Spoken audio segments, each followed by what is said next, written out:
Go Hello, team. everyone. Welcome to our webinar today on the Community Connectors program about new grants to help small and mid-sized communities repair the damage of divisive infrastructure. I'm Ben Crowther. I'm the Advocacy Manager with America Walks, and thanks for joining us today. We're going to cover today the Community Connectors program. You've probably seen some information about it out in social media or through some of our respective newsletters. And we'll get into a bit more of the details of what it is today. But basically, we'll be covering what the grants are for supporting leaders in small and mid-sized communities, both in government and out of government, to repair damage of divisive infrastructure. And we'd like to take a moment to thank Rob Wood Johnson Foundation, who supports this work and without whom it would not be possible. So the application is now open through July 15th. And today we're going to cover what the program seeks to address, the application process, and what makes an application competitive. So this is an info session, and we suspect you'll have a lot of questions for us. You'll see on the bottom of your screen a Q&A button. Please direct your questions there. Direct them throughout the presentations. Direct them at the end if you have questions then too. And we'll be collecting them. And we have ample time in our program today to respond to questions. If we get an overwhelming amount of questions, don't fret. We will still be collecting those questions and making a frequently asked questions documents to post on the Community Connectors webpage. And this webinar is being recorded, and we will have it uploaded too, so you can review it at a later time and share with friends and colleagues as well.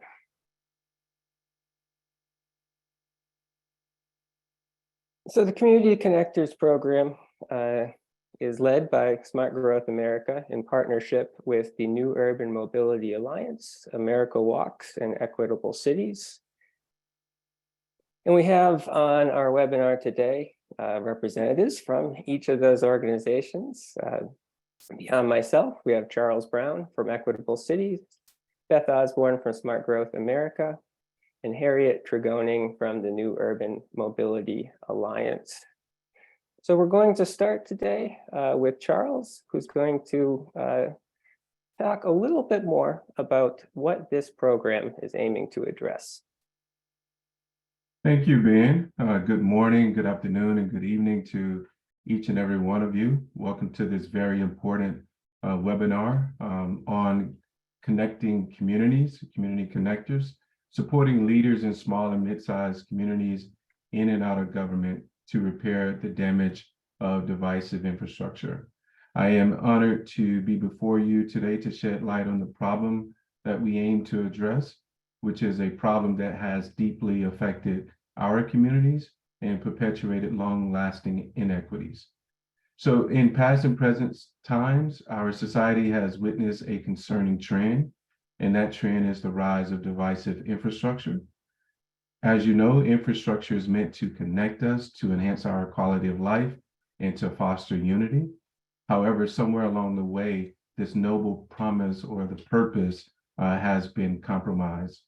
So instead of bridges and roads bringing us together, they become symbols of division and inequality. Across our small and mid-sized communities, we've seen firsthand how divisive infrastructure projects have had a detrimental impact on the fabric of our society, and they have exacerbated existing disparities, perpetuated systemic injustices, and widened the gap between different socioeconomic groups. The consequences of such divisions are far-reaching and last-longing, affecting every aspect of our lives. When we speak of the damage caused by this divisive infrastructure, we refer not only to the physical structures, but also to the deep wounds inflicted upon all of our communities. However, given the focus of today, examples of the physical infrastructure that have plagued our communities include divisive and dangerous arterials, missing sidewalks and other essentials that divide, as an example of my home state of Mississippi. And then lastly, rail infrastructure. So these projects have been planned and implemented without the meaningful engagement of the people they affect most, that being the residents, stakeholders, and organizations who call these communities home. Moreover, these infrastructure decisions have often disregarded the historical context and the underlying inequities that plague our society.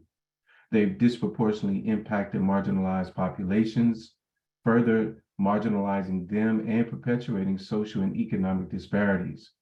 This has perpetuated a cycle, of exclusion and injustice that continues to hinder progress and harmony in our communities. However, today is a day of opportunity, one of the many days of opportunity, hopefully you see moving forward. It's a day when we come together to recognize the urgency of repairing the damage caused by this divisive infrastructure. It is also a call to action for leaders, both within and outside of government, to unite and champion a different approach, one that centers equity, collaboration, and community voices. More importantly, one that centers and reconnects people, as shown here in the Rochester, New York example. So after seeing this, many of you will say, we don't have the resources to manifest these changes in our communities. Fortunately for all of us, there's now a lot of funding available to make these changes possible, and we want to make sure that you're prepared. Together, we'll strive to create a collective vision, one where infrastructure serves as a catalyst for positive change, a force that brings communities together and uplift the voices of those marginalized. So I want to thank you, as did Ben, for joining us today. I encourage you to actively participate, to engage in meaningful discussions and asking any and all questions that come to mind. So let's together again embark on this transformative journey together and forge a path towards repairing our communities and building a future where everyone can thrive. I now would like to turn things over to my colleague, Beth. Beth, show them where the money is. Thanks, Charles. So I'm just here to talk about the nuts and bolts. This, as have been mentioned by Ben and Charles, is an opportunity for communities that are small to mid-sized. We are defining that as 50,000 up to 500,000 people, a population. And those are not hard and fast numbers, but we're not going to dip down too far below or above that. We would love to see applications coming from all segments of those communities. It could be led by a public agency, a not-for-profit, community-based organization, tribes, all kinds of different entities could come in. We would not be able to work directly with a for-profit enterprise, but we would love to see that as part of a partnership. These teams should have extensive partnership across the sectors. So I've already seen a question about what sort of entity being in the lead would increase your chances for a grant. And the answer is the level to which there is partnership with the others. If any one entity is too out in front, that's going to not look as good as real even partnerships with someone acting as the lead. We would love to see some control of the infrastructure at issue, but we understand that cannot always be the case. But at least one of the entities in control of the land uses around said infrastructure, and a strong prioritization of community engagement. Going on to the next slide. 15 communities will be selected to receive a capacity improvement grant, up to $130,000 per team, tailored technical assistance to support their work, worth about $65,000 per team, and travel expenses for participation in a convening, one we're planning for November of this year, and then a follow-on convening the following year. in 2024 and ongoing peer-to-peer learning exchange. Jumping to the next slide. Possible uses for the capacity building grants. This is an illustrative list. We are open to other uses, but just to give folks a sense of what we mean by capacity building, we're looking for investments that's going to have a long-term benefit for the community. Maybe the community wants greater capacity internally for preparing applications for competitive grant programs. They could use it to assess or update land use or zoning codes, to analyze market needs, to look at strategies for preventing displacement. Some of these could go together, analyzing market needs for the amount of low and extremely low housing required along the corridor, and looking to lock that in to prevent displacement, for example.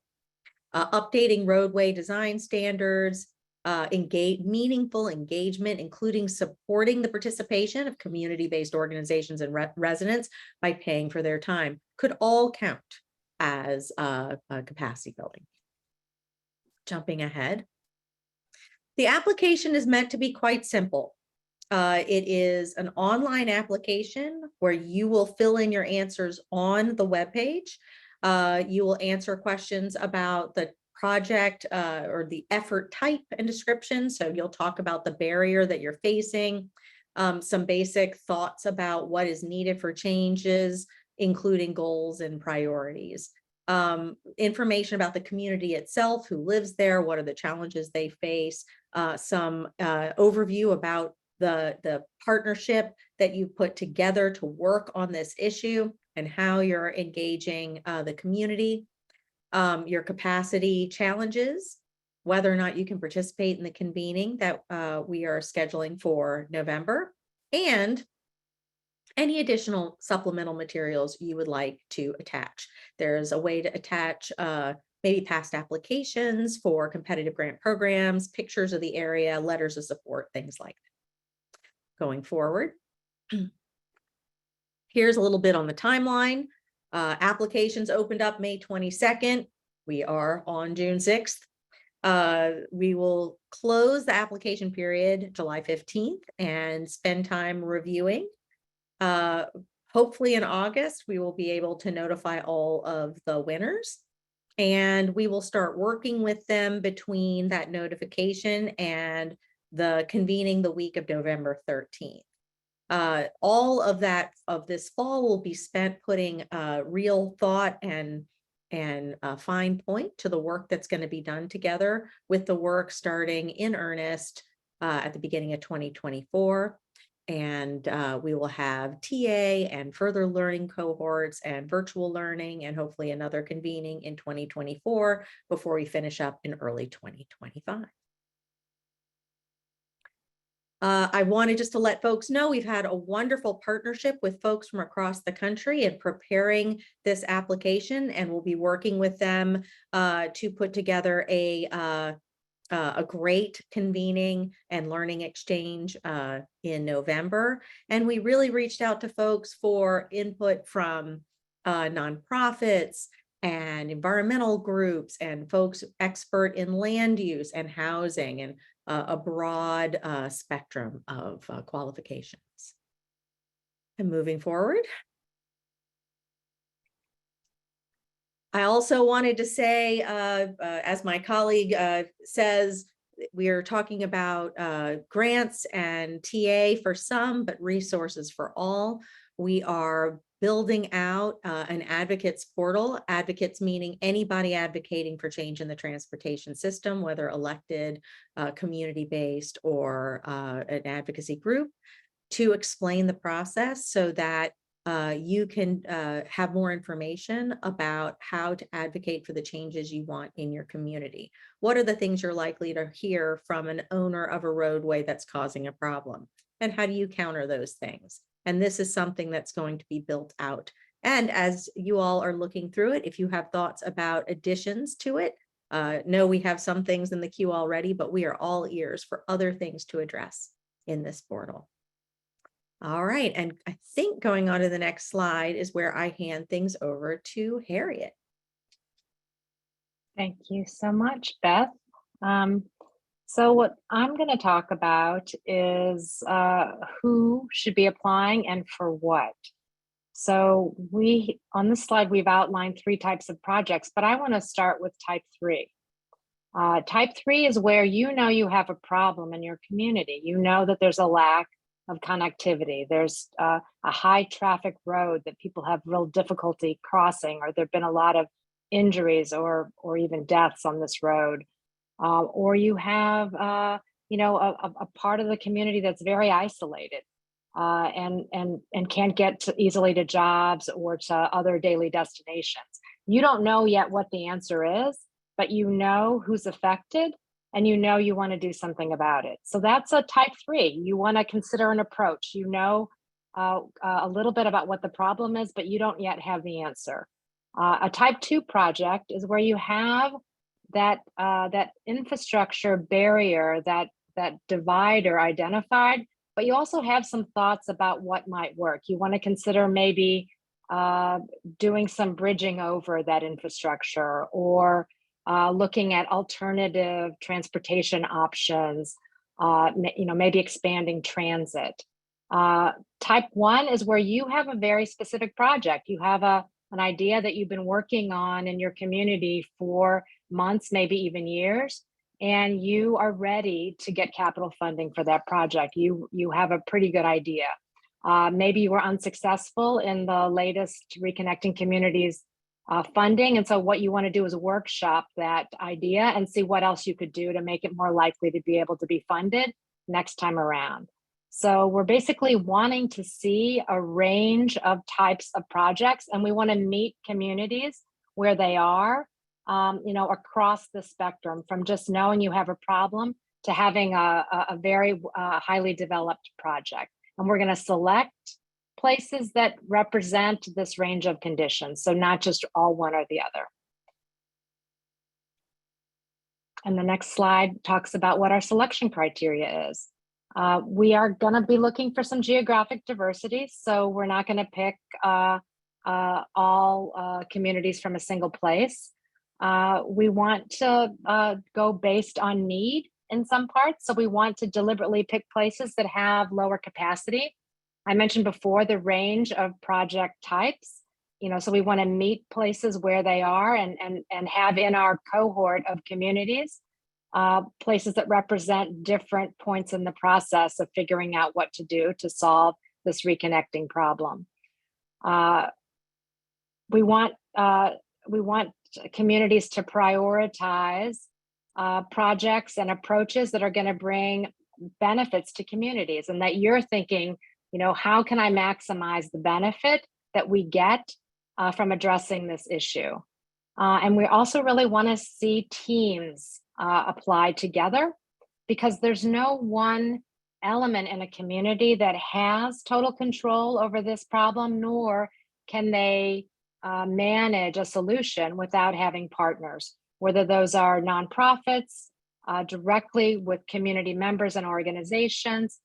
In some cases, those partners might be MPOs. They might be places where capacity and data is being provided by other entities.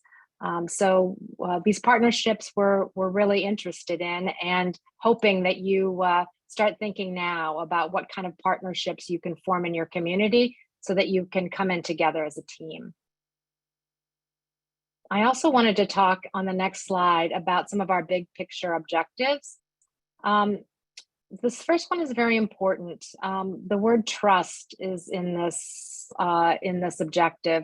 We recognize, as Charles described earlier in the presentation, that the very infrastructure that was created that separated communities, destroyed communities in some cases, and continue today as a barrier, that the fact that infrastructure was allowed to happen in that way, created distrust among communities and the entities responsible for that infrastructure. And in order to move forward, we know that there has to be a relationship and some level of trust built to address this. But what we want to encourage our applicants to think about, we don't need you to trust each other now. We don't want you to be so afraid of not being able to create a trusted partnership that you only go with entities that are government related, or only go to organizations that are already partners of yours, or who you can rely upon to support what it is that you want to do. And I'm here talking a lot to local government. As a former local government official, I know that government isn't particularly risk seeking and likes to know how things are going to turn out. I'm asking you to set aside that desire for certainty, and instead go to the places where you think there's been the most harm and begin to have some open conversations with organizations you've maybe never worked with, organizations where you're not sure if they'll be able to trust you, or that you'll be able to trust them. We want to help places build that kind of partnership and establish that kind of trust over the many months of this program. You don't have to have it to start, but you have to have a willingness to try. That's all we're asking for. We're also trying to expand the capacity of all the applicants. We want the process of getting this grant and going through this series of capacity building and technical assistance exercises to really grow your capacity, not just to be successful with a DOT reconnecting grant, but maybe with an environmental justice grant, maybe with a grant from HUD, maybe with an approach to your local foundation, community-based foundation. We're just interested in expanding the capacity of applicants to help solve these problems that they're raising. We want to expand and create new and diverse partnerships. Not just, I guarantee you, whoever are your partners when you start this process, you're going to have a lot larger roster at the end. We want you to be able to leverage and align all kinds of funding, public and private, from lots of different sources. We want you to be ambitious and to have aspirations for this project that right now you have no idea where the funding will come from to meet them. We want to help you with those big, ambitious ideas, find the money, find the partners to make that happen. And we also want in this process to better understand what kinds of needs do applicant teams have? What kinds of long-term TA and capacity building support do they need? And maybe we can also try to arrange that. We want to support efforts, yes, to receive federal resources, but also state resources, philanthropic resources, private resources. We're basically here to help in a very simple way, help you succeed in your ambition to address this problem of reconnecting.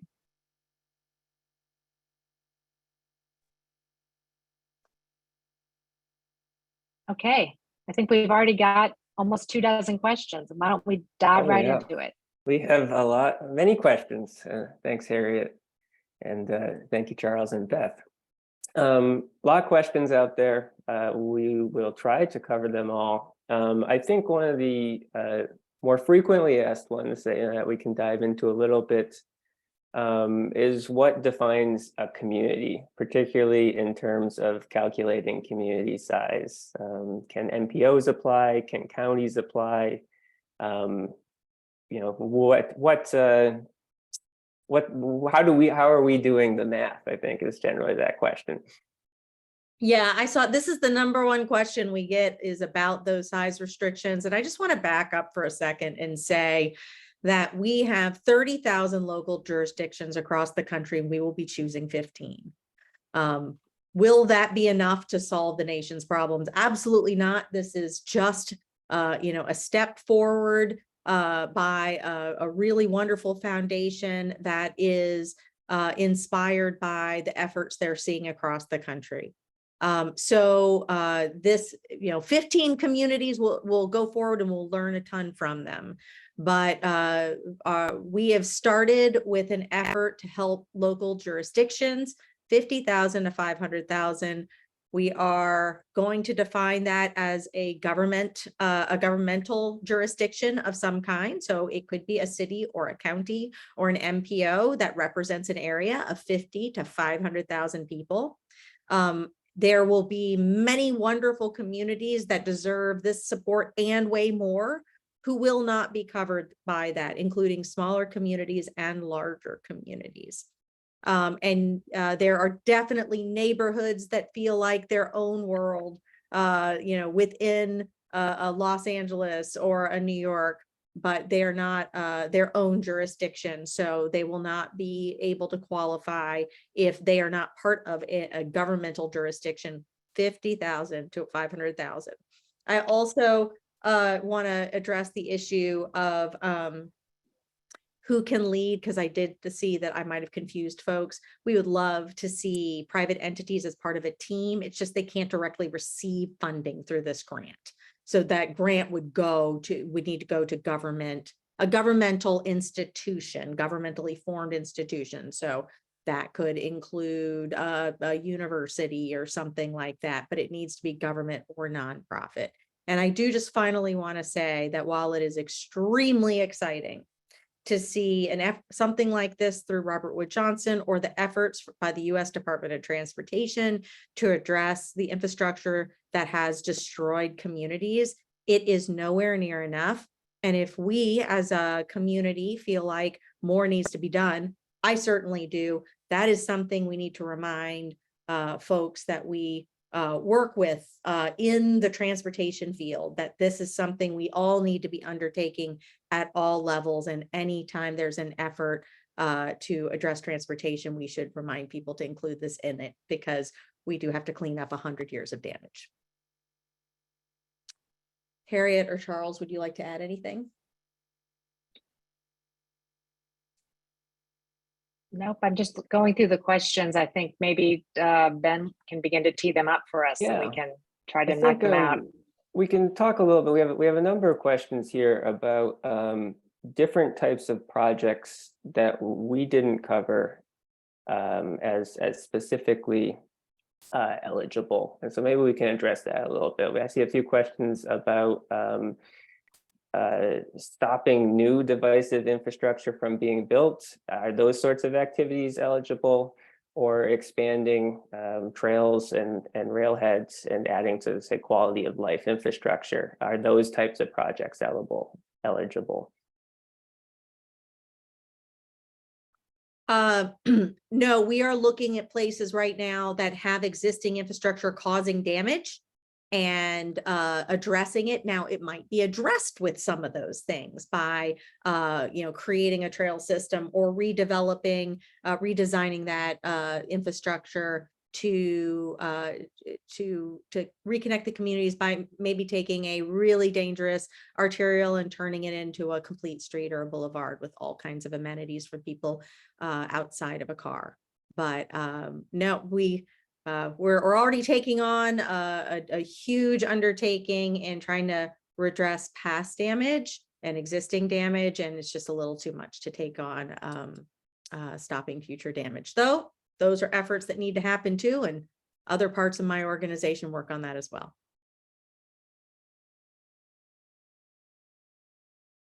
And we have some questions about, in the realm of connecting communities, how funding can be used. Particularly, I see two questions here. Can this funding be used for research projects? Can this funding be used for demolition, rehabilitation, construction purposes? We actually, some of the analysis that we talked about are good examples of things that are more research-based.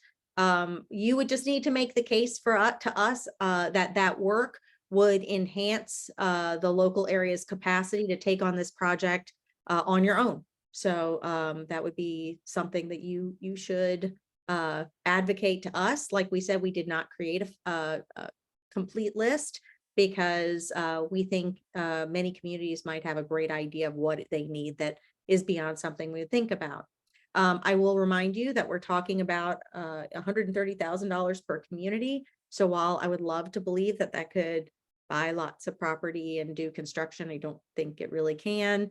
One of the things that I hope came across in all of our presentations is we want to make sure that whatever effort folks are going forward on is something that is part of a team that builds that vision together. And so it would not be as, I would struggle to see how it would be competitive to hear about going forward on doing the work before actually trying to start the project and build a project until all of the work has been done as a team. It's possible, but I don't know. You'd have to make a pretty convincing argument. What do you think, Harriet and Charles?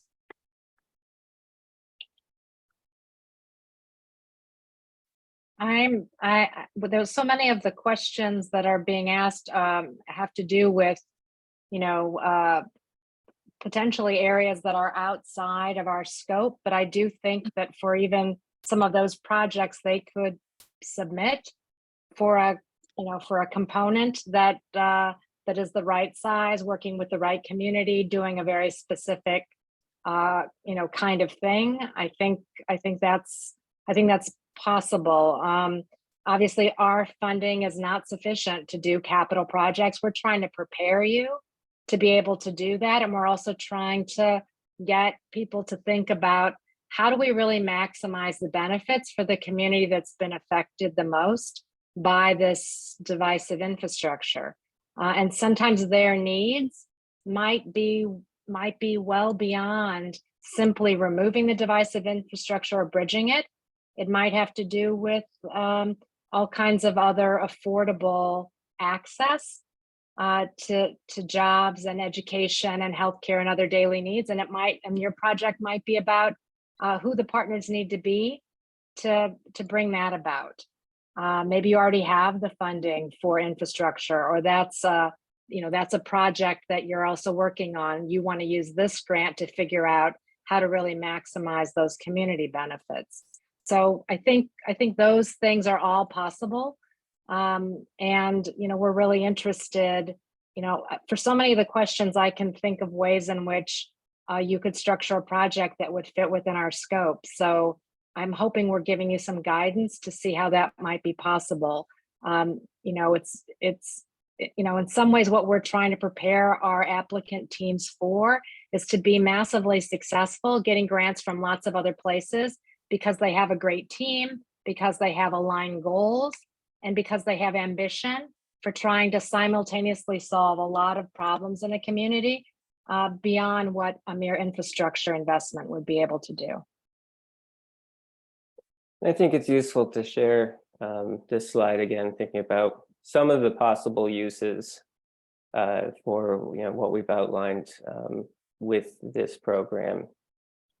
There's a number of questions here too, asking us to speak a little bit generally on what sort of outcomes selected communities will walk away with at the end of this program. Is this something like putting together a pedestrian plan? Is this something like putting together, a plan for seeking more funding going on? We are not going to dictate to the community what it is that they are going to create. What they need to tell us and if you look through the application itself, I think that it will become a little more clear what it is we are looking for. We want to understand the problem in the community. We want some may have been working together with stakeholders and the city for years and might have come to a conclusion about the general approach they should take. They might have even applied for Reconnecting Communities support from USDOT. And they may be looking for ways to improve their competitiveness in that program, or seek funding from a different place, or add on to their initial concept, all the way to a community that just knows they have a problem and they're trying to pull the right people together to find that solution. What we're going to be seeking is someone, an applicant team that can articulate the problem and how this team is going to work to co-create a solution at whatever stage they are. And so if you are proposing a particular approach, you should explain to us how that is going to meet the need. And I leave it to you to make those connections to us. Our job is to help support that effort. What I do want to make clear is those things must be connected. So if you're talking about, a major railway coming through your community and cutting off access across that rail bed, and your solution is to create a bike ped plan throughout the region, and it has no connection to the damage being caused by that, that is not going to be something that's intriguing to us.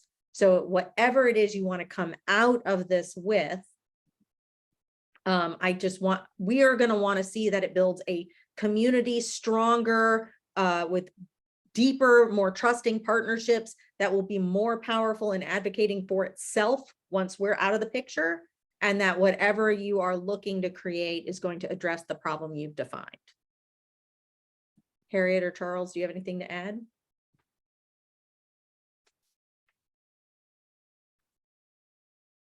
Okay. I think you covered that quite well. Yeah.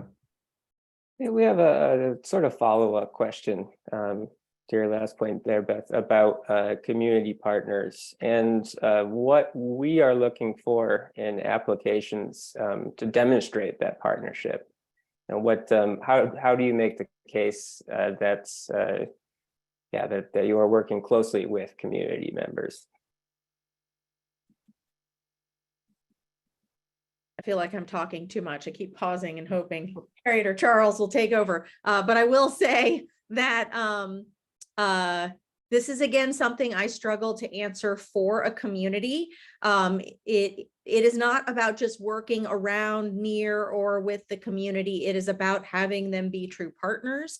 And so talking about who your stakeholders in the community are, who are the affected communities, how they are going to not just, be in feedback loops, but rather really rolling up their sleeves and participating in identifying what that community needs and how to address those problems is going to be what's important. I can see a number of ways to show it. You could show that there's been a team of people who have been working together for a while now and explaining how you've been doing that. I can see letters of commitment from many different organizations with an explanation of how you are hoping to work together going forward.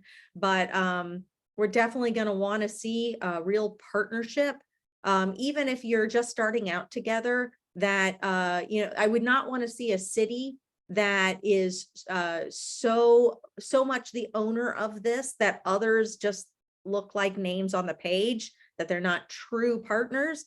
And same for a nonprofit. If a not-for-profit is really passionate, but the city is demurring in the background, that's going to be of great concern, because so much of what we're looking for is a whole community solution, one that includes a real commitment to coordinating the transportation solution with affordable housing needs, with business needs in the community, with development needs. All those things should be coming together. And so it's just something that is going to require true partnership across those different sectors.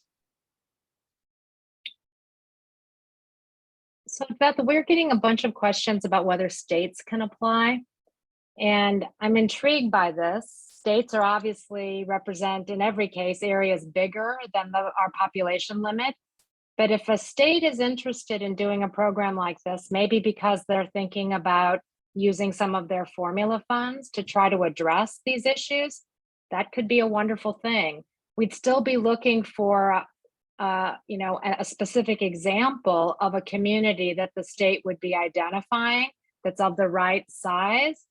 because the state might be the owner of the facility, right? The owner of the highway, the owner of the road, the state arterial that is causing the problem. So you'd have to engage the state at some point if that was a facility you were aiming to try to affect. So I think in general, we would really welcome a state participant, maybe not the lead applicant, but maybe the lead, as long as the other criteria were met, because it is a state facility in so many of the cases that is the divisive infrastructure. Is that a fair answer, Beth? Perfect.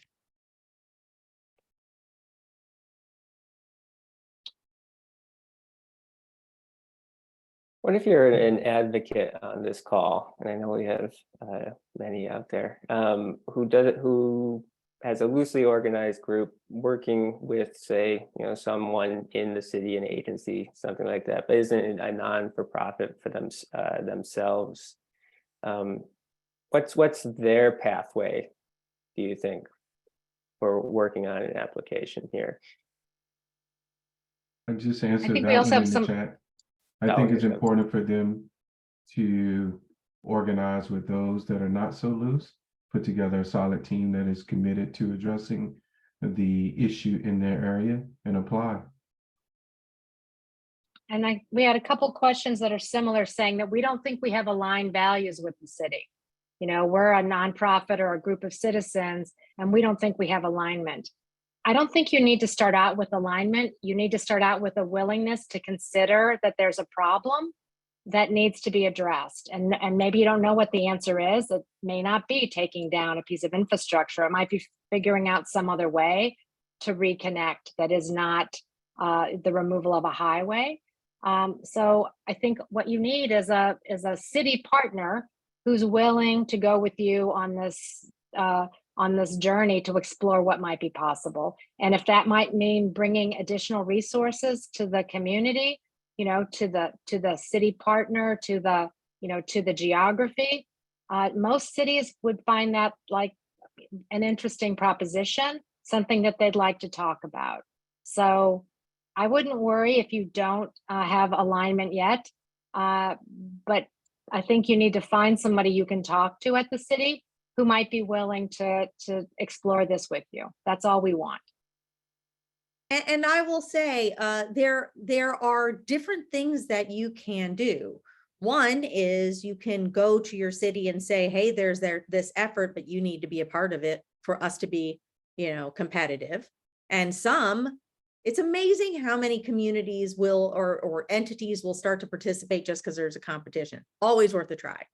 Two is, once awards are made, you can point and say, look at what they can do. Why can't we do that? When I was at the U.S. Department of Transportation and ran what is now known as the RAISE program, it was amazing how many communities weren't interested in some projects until they saw other communities get them. And then all of a sudden they were super interested. And the other thing is, look, I don't know if you all are paying attention to the federal programs, but there still is the Reconnecting Communities program, and it has planning funds. So if this effort is not, like I said, there are 30,000 communities with need, and we're going to make an award of 15. So we're not going to cover everybody, but I'm hoping it inspires other similar efforts, maybe additional efforts after this one that we're involved with. And remember that USDOT has 2 programs available to be supportive. So start by trying to get your community's attention to take advantage of this. But if that doesn't work, point out that they missed out and point them in the directions of other opportunities that are aligned with this one. No one wants to leave money on the table, right? And this is one of those opportunities. I always said that there's nothing like a little competition to motivate folks to innovate and try new things. So Beth, there are some people asking the question that if they can identify an entity, maybe it's a small city within the enormous Los Angeles metropolitan area. LA County is, enormous, but it has a lot of small cities in it. Could one of those, would a small city in LA County be eligible to apply? I think the answer is yes. And I think that's true for counties we have several counties that exceed the population, but within the county, there's a community or a couple of communities that that would meet the size definition. I think for this purpose, you know, you need to look at sizing the effort, you know, to meet our criteria. That doesn't mean that this effort couldn't be embedded in a larger effort that the MPO is sponsoring or that the whole county is sponsoring to address a larger need. I think that's probably a fair statement. In fact, we'd love to hear that, you know, how you plan to use this effort to influence other things that are happening, how you're going to magnify the impact of the technical assistance and capacity building that you receive. I think we all want this program to be impactful, so that would be helpful information. One thing we want to clarify here, given what you just said, Harriet and Beth, so let's use the city of Los Angeles as an example. I think what people are asking is, number one, how we define community.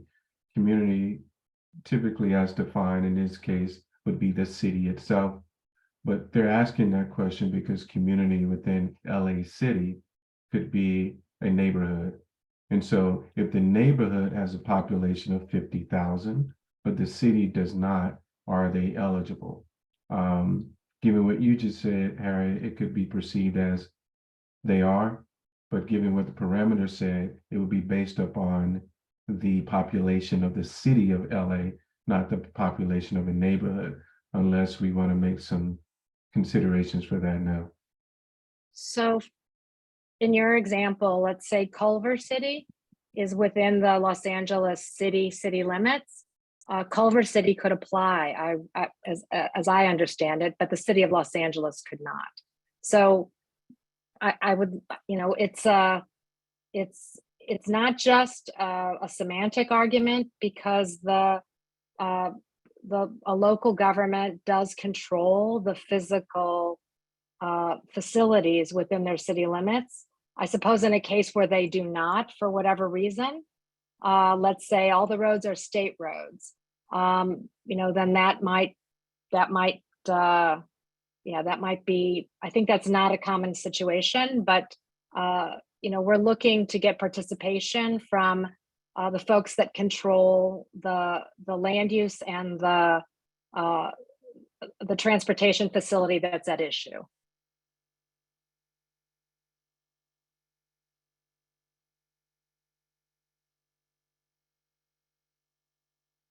Can CBOs include ethnic-based businesses like a Main Street organization that has lots of small businesses? I think, of course, they could. Yes. Absolutely. And I also want to point out, so we're looking for folks who are interested in forming partnerships, but the whole capacity or the whole concept behind this is to build capacity of communities that you know, I think that there's been concern that they would struggle to compete for those federal grants.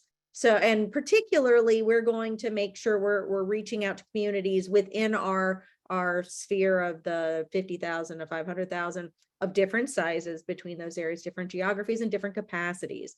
So be sure that in your description, this is not just a like to have. We really want to hear from folks that need this support, that, you know, this is going to be an important key to unlocking a broader, more powerful, more enduring effort. And we had one question here about the about having the cohort, right? The 15 teams. I think that speaks to that point too. You know, one thing that we're identifying here, particularly through the Learning Academy opportunity, is how can these 15 teams learn from each other, and what similar problems do they face, and how can they overcome them? So that's certainly part of the experience as well.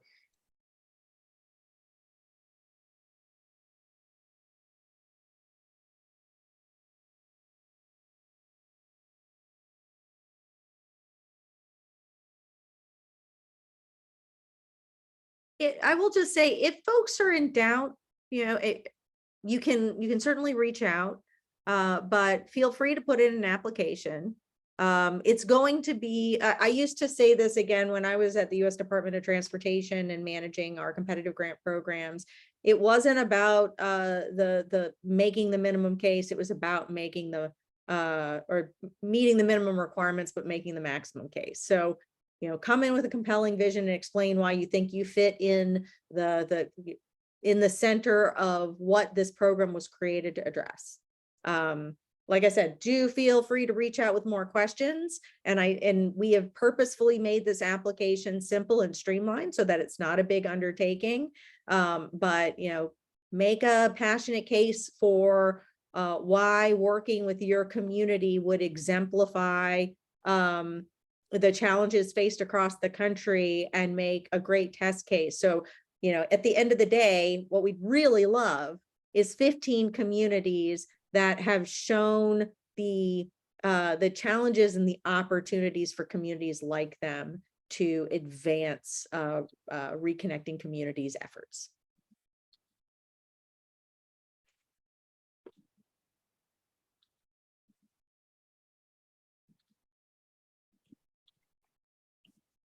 Yeah, and you know, what's the best way, Beth, for people to get in touch with us? We should probably share that ask a question feature on the website there. We do. We have a way to reach out to folks on the website. And I'm also happy to give folks my information, but I believe it's the info@smartgrowthamerica.org that you can reach out to.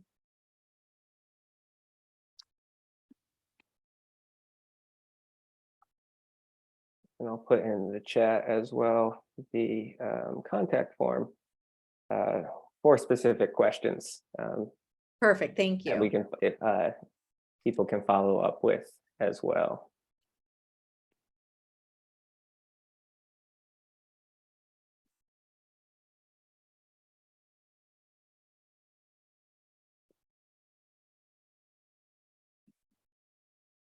So closing thoughts, what should people on this call take away as they're preparing or thinking about preparing an application? I will just reiterate what I said before, which is we want to hear about what's going on in the community, what's been lost by the presence or the building of divisive infrastructure, what the community is like now, and how pulling all the right folks together to co-create a vision to go forward, whether that's a specific project or an overall community effort to reverse that damage and ensure that that community is protected so that they're not hurt by displacement, just like they were hurt by the infrastructure. That's what we want. We want someone who understands what's been lost and has an idea and a partnership on how to find it again. I would say don't be limited by the amount of time it might take for a city to respond, or your concern about whether or not they would be on board with you for the application.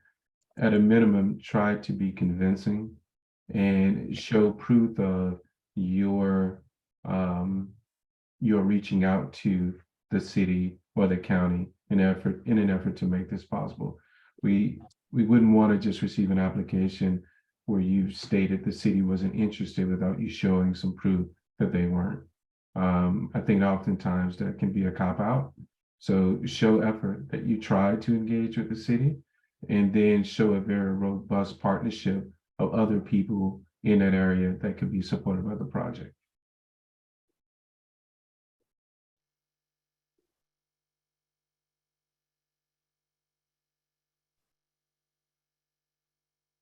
All right. So Well, we've answered some questions and more are coming. But I think for a lot of the configurations people have suggested, I don't think we've given you a workaround for everything. But I think we've described some approaches where, depending on who your partner is, you can describe an area that meets our criteria. It can't be just a neighborhood in a large city, right? But for some of the counties that we're talking about, it could absolutely be an incorporated city within, within a larger jurisdiction that's too large to qualify, but the incorporated jurisdiction qualifies. So that's okay. Your partner can be the MPO, your partner can be the county, your partner can be the state, but you're applying for a jurisdiction that qualifies. I will also say I'm seeing a whole lot of questions here about particular types of efforts, like a trail plan or transit plan. Let me try to put it this way. So I grew up in New Orleans. I think very much about the Claiborne Expressway there and the damage it's done. If you build a regional fabulous transit system while all the damage of the Claiborne continues, that is not at all in the spirit of what we're talking about. We're talking about reconnecting the communities on either side of that highway. And there may be many different pieces to that reconnection, but building an amenity while allowing the damage to continue is not creating a solution that's related to the problem. So when asking yourself about whether or not the sort of thing you're seeking to do is competitive for this effort, articulate the challenge caused by the infrastructure and explain how that division, how the damage it caused will be removed or strongly alleviated by what you're proposing.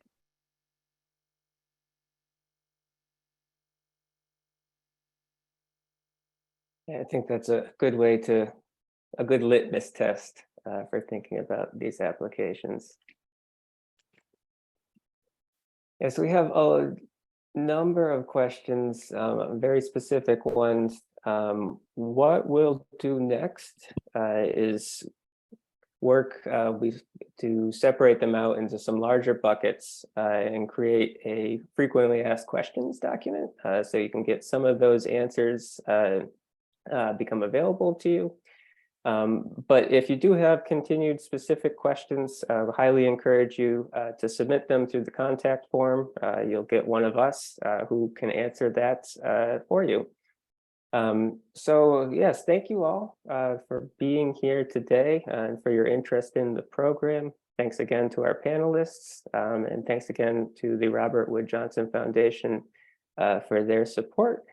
Applications are open now, closing July 15th. So we hope you'll apply, and everyone, hope you all have a good day. Take care. Thanks for joining us.